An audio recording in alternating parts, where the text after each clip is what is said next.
Good morning. I didn't realize that as soon as 6 o'clock starts, my plant thing turns on and starts watering the plant. So you're going to have to listen to a waterfall for a minute. This is actually something, you can't see it on screen here, but it's something I bought last Christmas that I think there's room for 36 plants. You can grow your own plants. It's nice when you can make your own salad just by coming over and cutting off a couple of leaves.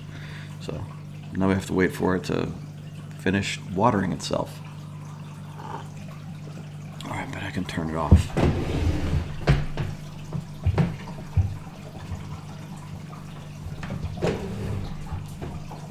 I can turn the light off, but not the water.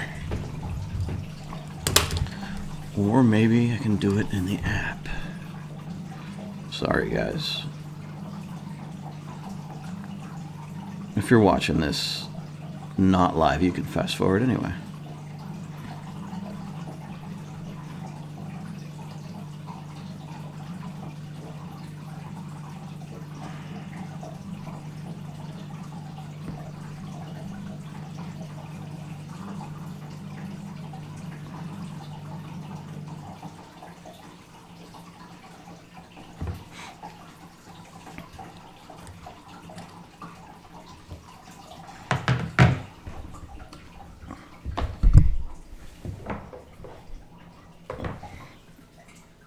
Camera's getting a little wonky too. All right, 6 o'clock. Nobody wants to be up. So 6 o'clock. So I used this session as motivation to get out of bed. I told you yesterday my schedule is off. Working late, and then even when I get into bed, I cannot fall asleep. My mind will not stop. So the tactic I'm using here is to get up early anyway. Early being like 6 or 5:30 instead of 7. Get up early anyway, and then hopefully be so exhausted tonight that I have no choice but to go to sleep. So that's my tactic. We'll see how it goes. In the meantime, I'm going to keep trying to show up for this at 6 o'clock and do this with you guys. And the purpose of this is, if you remember back in the old days when we used to do this all the time, is to chat, to talk about whatever you have going on, and whatever things I have on my mind, whatever you guys have going on in your mind. You can make a comment, and we can discuss it. And we'll do that. Yesterday, Laurie was talking about, she's working, she's super tired, working a full-time job, and 2 nights a week from 5 until 10:15, retail at Home Goods, and doesn't know how to get past the exhaustion. And then next week the store will be open till 11, and she's closing 2 nights a week. How to keep the energy going? It's hard. Because when you have to, we can talk about balance, and we can talk about rest and all of the other stuff, right? I mean, in an ideal world, we do what we love, and we would do only as much as we need to do to fulfill us, and then we'd spend the rest of our time resting and taking care of ourselves and all that other stuff. But in reality, that's not always possible. There have been times for me, especially recently, where I'd love to go hang out with friends. I would love to do more with my kids. I would love to do more for myself. One of the things I've actually been sacrificing is my physical fitness, and just trying to cram in 10-minute workouts every so often, or maybe a 30-minute workout with my kid. Because I'm exhausted. And I found that if I do heavy workouts, all it does is make me more exhausted, to the point that it's hard to focus on work, which has got to be my priority right now. So, yesterday I was up, got up at 7, did the video with you guys here, and then was off working until 10 last night. And then I had to do things for my kids. I had to like paperwork and stuff for school. And I was doing that until 10:30. And then like I can't get my mind to stop. So then I'm up until 11:15, that sort of thing. And so, you know, in this situation where you're just working a ton, where you have no time seemingly to do anything, I think the priority then shifts to minimizing. And it might even be removing things from your life that you enjoy, but that take time and energy away from the things that are currently a priority. So, you know, if you're working until 10, 11 o'clock at night, you're going to be exhausted. You're going to be tired. So try to find those places where, you know, maybe you're watching TV. Maybe you're on the internet. Maybe, you know, you don't go out with friends. You know, and while sometimes we see that stuff as good for our mental health, it's not good for our physical health because we're tired, which is then not good for our mental health. In fact, it's probably worse for our mental health. So the short-term feel good we get from doing the internet, the TV, going out, the short-term feel good we get doesn't counterbalance the long-term exhaustion. So I've had to, you know, just let some stuff go, really. In fact, I'm taking my kids tonight after work. They're coming to me, and we're going out for haircuts, and then we're supposed to meet a friend to hang out and listen to some live music with his kid. And we're going to do it because, you know, I don't want my kids not doing things. I don't want to take anything away from my kids, right? But I know that I have to cram a bunch of work in and get it done. And then, you know, that this is going to be like my one social night of the week, and I don't have my kids for the weekend, so I'm just going to work through the entire weekend. And it's just a matter of where life is at the moment. I don't have time to do other things. Certainly don't have time to go out and be as social as I want to be. Certainly don't have time to date anybody. I don't have time for a lot of hobbies and things that I would like to do. It's just a matter of work and try to take care of myself and sleep as much as I can and come back and do it all over again. And, you know, it's a phase, and that's the way I look at it, in that, you know, I don't want this to become my life. I don't want it to be a hamster wheel. It's just a phase, and then I know that eventually I'll get a bit of a break. But there has to be a plan for it to be a phase, right? So if you're working a full-time job and then 2 nights a week at Home Goods, you know, you have to think to yourself, is this sustainable long-term? And if not, then what's my plan to change it? And, you know, it could be a side gig. It could be a different job. It could be, you know, maybe, I don't know, maybe cutting expenses so you don't have to make so much. It's just, you know, I don't know. It's hard because I don't know your situation, but I know that I've been in the same situation, especially owning my own businesses. We've had some very lean years, and we've had some good years. And you can't live the good ones too high, and the lean ones, you have to live as lean as the money lets you, or, you know, as you have to. And so, yeah, you do what you have to do. But the ultimate goal should be that, again, you know, 10 years from now, that you look back and you're in a better place than where you were. And that's been my goal through the past couple of years. I'm going through a divorce. I've kind of taken it in phases. You know, the first, like after we separated and as we were heading towards the divorce, for me, it was about getting healthy mentally, you know, getting through the relationship issues, getting through, the stress and anxiety and the things that were triggered in me through the last couple of years of my marriage. And I know, like, I couldn't show up like this for you guys because I was going through way too much on my own. I didn't have the bandwidth.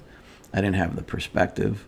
And there was a lot of feeling like, how the heck can I talk to anybody about what's going on in their life when mine feels like a wreck? And, so the phase that I took was, I read a ton. I read, listened to books, listened to podcasts about mental health, about relationships, about, being fine with myself. And as I started getting healthier there, I started expanding into doing other things. I exercised a lot through that whole thing. It's probably what kept me okay for a while, until work got too intense, and I ended up having so much work that I didn't have time for the workouts, and I realized that the workouts were tiring me out. Like, I'd do a 45-minute pretty high intense workout, and then I'd be sort of checked out for another hour after that, if not longer, because I was so tired. It was so intense. So that was kind of a realization for me that I needed to change my physical activity into something that wasn't beating me up so much. But I'll get back to it. Maybe adjust the time of day and that sort of thing. But the hard work part has to this me working on from 8 in the morning, 8:30 in the morning until 10 o'clock at night isn't sustainable, especially with having kids in the house. But what happens is I do this when they're not in the house, and then when they are, I work until I get home. I take a short break as I get them redirected towards their homework or get them snacks or whatever. And then I work until dinner, until I have to make dinner. And then when I'm done with dinner, I try not to go back to work. I try to spend time with them unless they want to do things with their friends online or they just aren't feeling hanging out or whatever. Then I might go back to work and do something, or I'll just relax. Take that opportunity to chill out. So it depends. It's like constantly trying to go here. I didn't have time to fill it in yet. Go here, write down what my priorities are, review what happened yesterday, how I feel about it, and keep that connection, that strong connection with, my path, my feelings, what I'm accomplishing, and the exercise of going back to this is, it's more than just writing the list and checking it off, right? It's the exercise of continuing to look down at my plan and say, oh yeah, I said this was my plan. What do I have to do to make sure that I get this done today? And it's just that it has an impact. It has a positive impact on you. That's why I'm still out here plugging away with it. I've been doing it for a long time, and it's because it works. So, Laurie, how to keep energy. Try to get, I guess I would start with trying to set a minimum for sleep for you.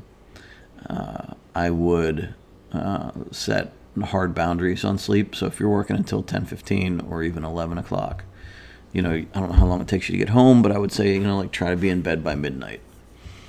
And I don't know what time you have to wake up, but try to get at least 6 hours, if not 7. If you can get 7, great.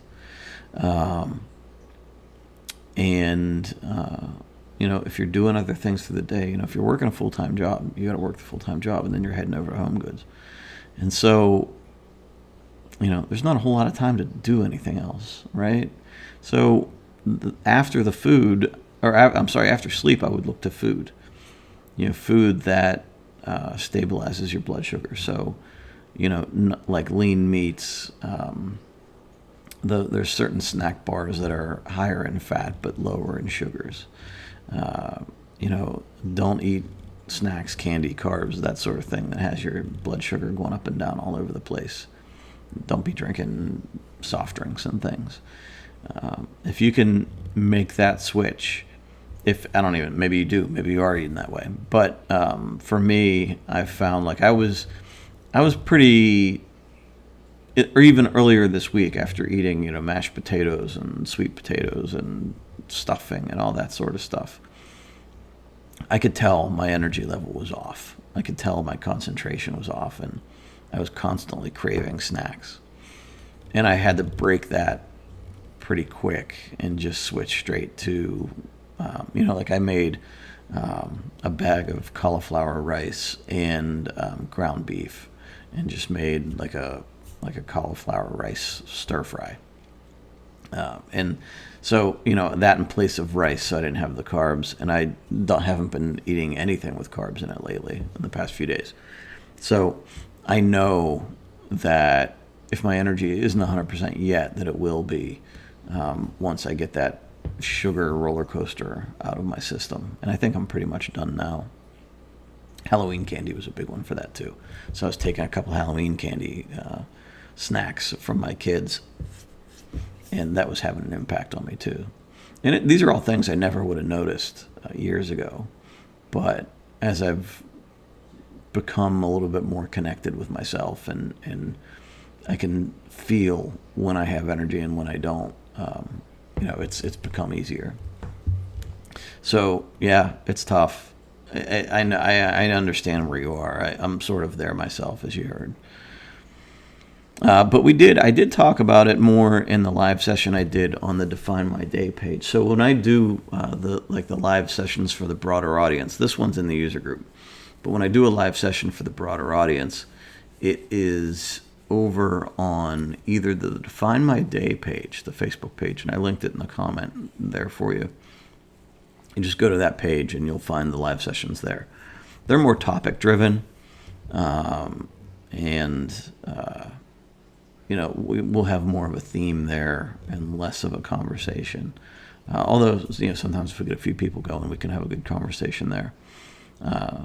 But these morning ones will be here, and we can talk about all this stuff here too.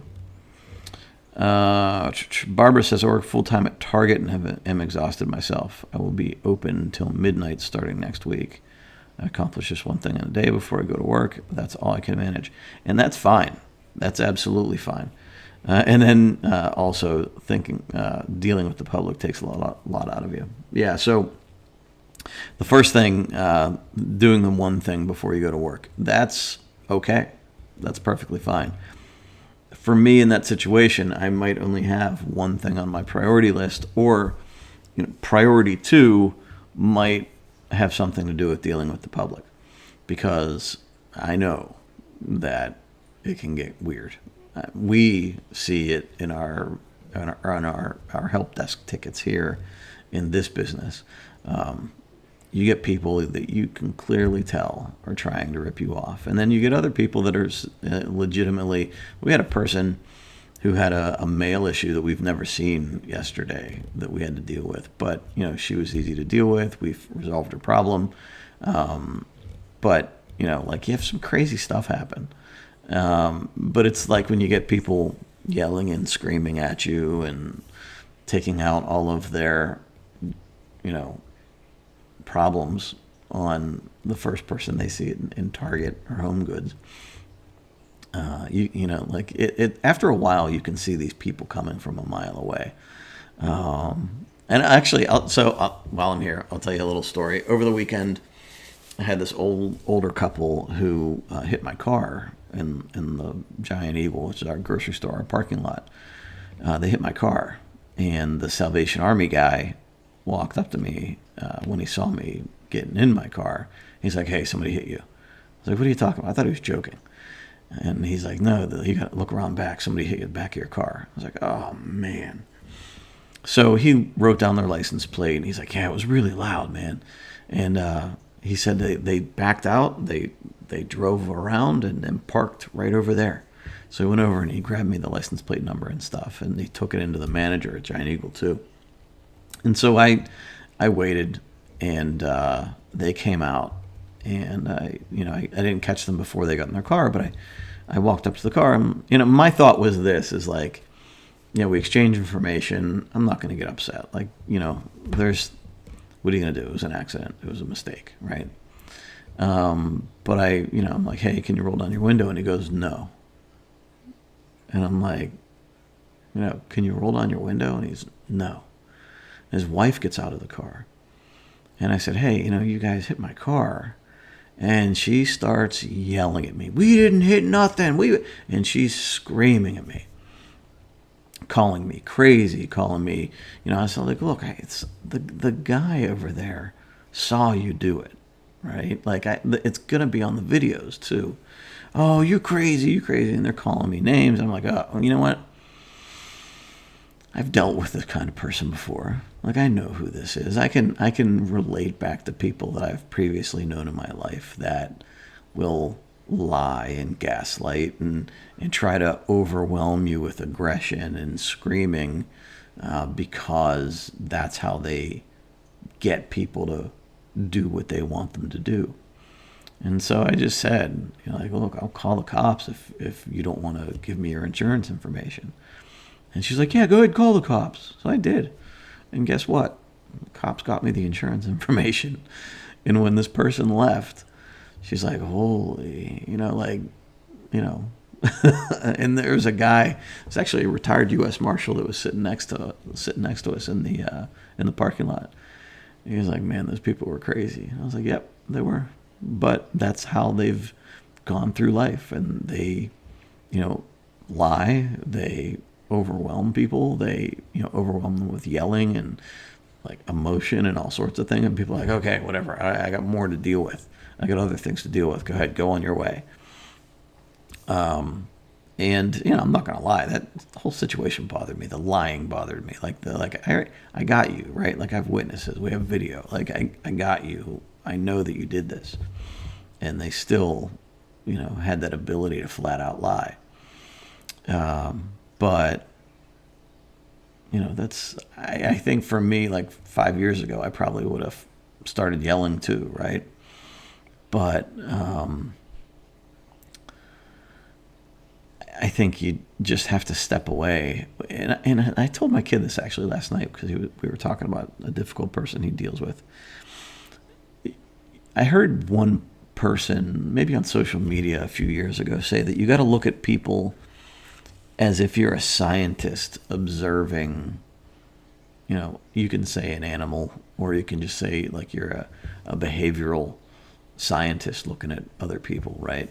And just watching how they react to a situation, and just treat it like almost like you're taking mental notes.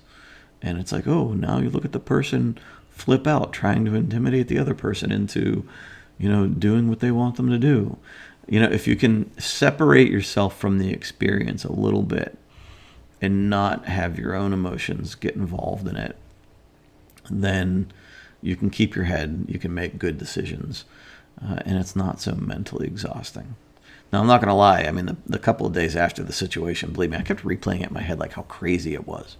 That people like that lie like that are just that mean. Like, to start calling names, in retaliation to being caught in a lie. And it's draining, but it could have been a lot worse. And I think that if you're working with the public in a department store, you probably have to do the same thing. You have to like look at it and say to yourself, like, I'm here. I have to be here no matter what. So I might as well make the best of it. I may as well, be as positive as I can, as helpful as I can. That's going to make you feel good too. Like, if you know that you were good to people, even if they weren't good to you, because you had to be. I mean, there's got to be boundaries, right? In this position, it's your job. So you're good to people. You're pleasant with people. You're good with your coworkers. You got to be there anyway. There's another example. My mailman. I had at this house. I had the greatest mailman. I mean, we had packages every day for this guy, and a lot of them, right? I mean, we ship out a lot of stuff, and he was always helpful and cheerful, and if we weren't out on time, he would swing back around on the way back through the neighborhood, and he's always good for a quick conversation. And if he wasn't going to be in town, he would let me know that there was going to be a sub, so the schedule might be a little bit weird. Just like would go over and above. And that was his perspective. It's like, I got to be here anyway. I might as well be good with it. I might as well be happy. I might as well enjoy it. But there was a sub who, when she came around, I mean, she was always complaining. She was complaining about the amount of packages that we had. She was complaining about, I avoided her, so I don't even know what the conversations were towards the end. But, this guy would even tell me, he's like, oh man, he's like, we all avoid her. He's like, she starts up every morning, she's complaining, and everybody's there sorting mail, and it's the worst day for her, right? It's just every day is the worst day. And it's like when you, like it, that's a choice, right? Having that attitude going through life is a choice. If you're miserable every day and you always have problems every day, the very few people, is that a serious thing. We, especially in America, like we live in a pretty decent life here comparatively. And even the people that have had awful lives, they've found ways to see the good in little parts of it. And we practice that kind of gratitude daily in Define My Day. But, you can do the same job as somebody else. And, one can be extremely happy and joyful and grateful and let things roll off their backs. And another person can be absolutely miserable and mean and hard to be around. And I guarantee you, both people doing the same job, even if they were doing the same quality of work, one of them walks away feeling a little bit more fulfilled than the other. And I know which one is which. So, and so it's a choice, right? Like right now, I'm working my butt off, but it's a choice. My situation that I put myself in doesn't make it a choice because I know what I want as an end result. So I have to do it, and sometimes even when I don't feel like doing it, I have to do it.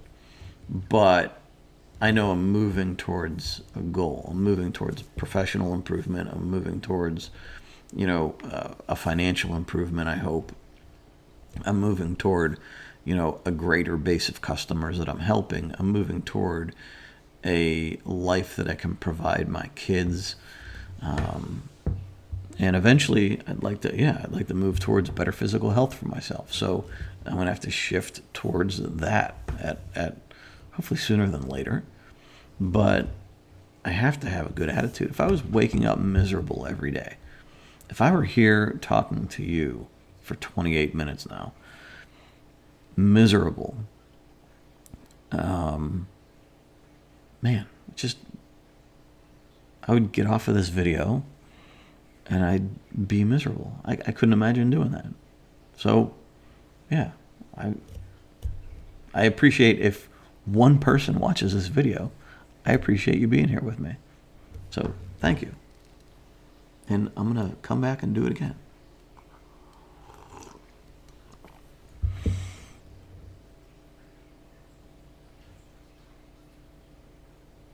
Let me see if there's anything else here.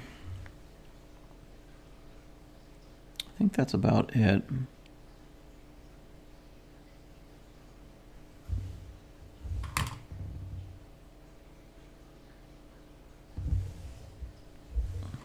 Yeah, that's pretty much it. As for today, for me, it's a lighter shipping day. It's been crazy. I finally caught up to Black Friday and Cyber Monday. So it's a light shipping day comparatively. And so today is going to be more about planning out the next couple of days from a social media standpoint. And I have some, I have the stuff to do with my kids.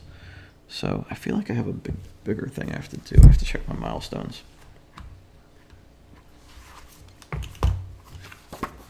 Podcast is one of those things. I know somebody mentioned it in the comments. Podcast is something that I need to get rolling again because I know we have people that listen to that every week. it's very time consuming in the recording, the editing, and the posting. Although I think I have a new tool now that will help me edit that better. Yeah, I think today is mostly just blog posts and social media posts, which all takes time. And I do have to fold. I still have that laundry on my couch, so I got to fold that before my kids get here. I don't want my kids walking into a mess. So that's it. So that's us. That's it's 6:30. I'm gonna head on with my day. I appreciate if you have listened to me babble for the past 30 minutes. I hope you found it valuable. If you want to hang out with me again tomorrow morning, I will be here at 6 o'clock, and we can talk about whatever you got going on in your life. Or you can just listen to me talk about mine. But I'll be here again tomorrow morning at 6 a.m. And let's hang out. We'll see you then. Bye.